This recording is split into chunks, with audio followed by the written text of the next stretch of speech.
are live in Bloomberg World Headquarters in New York over the next hour, plus we're covering stories out of San Francisco, Washington, and Detroit. Here's what we're watching.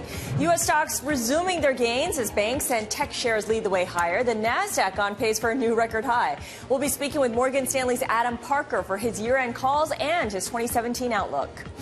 More bad news for Yahoo after stunning new revelations that as many as 1 billion users had their data stolen. Verizon now said to be exploring a price cut or possible exit of its pending deal with Yahoo. And later this hour, we'll be speaking to former Shell president and now CEO of Citizens for Affordable Energy, John Hofmeister.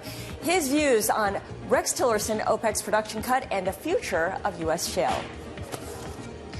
U.S. markets close in 2 hours' time. Let's get a check on where stocks are trading with Abigail Doolittle. So after taking a breather yesterday, it's back to the races. We are, Scarlet. We do have gains, but it's worth noting that we do have From Bloomberg World Headquarters in Midtown Manhattan, this is Bloomberg Markets. I'm Scarlet Fu. Commodity markets are closing here in New York, so let's get a check on where things stand. A bit of a seesaw day here for WTI, now ending the session lower by 1/3% at $50.85 a barrel, rebounding after dropping below 50 earlier on. This is, of course, as Kuwait plans to lower the amount it'll sell to customers. Crude is still on pace for a weekly decline, which would be the biggest in a month. Meantime, the Fed rate increase is being felt in metals. Gold declining to a 10-month low. Other metals, such as silver and zinc, also tumbling as the U.S. dollar climbs to its strongest level since 2003, if you look at the DXY, for instance. Oliver? Thank you, Scarlett.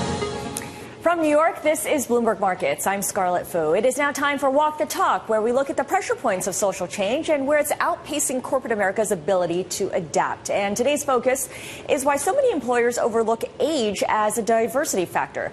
I spoke about the issue with Shelley Zales. She's a Bloomberg contributor and the CEO of the Female Quotient. It's an organization that works with companies to promote and measure gender equality initiatives.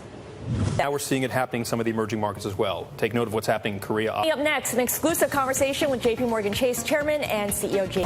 What'd you miss? U.S. stocks rising, so marking a bit of a comeback from yesterday's decline following the Fed decision. We might actually get towards Dow 20,000 at some point. It's still possible. We still have a ways to go, but everything got pretty hammered yesterday, and today was definitely much more green. And of course, the financials led the way per usual. That seems to be the post-Trump norm now. In terms of what's coming up tomorrow, what'd you miss? Thanks so much for watching. Have a great evening. This is Bloomberg.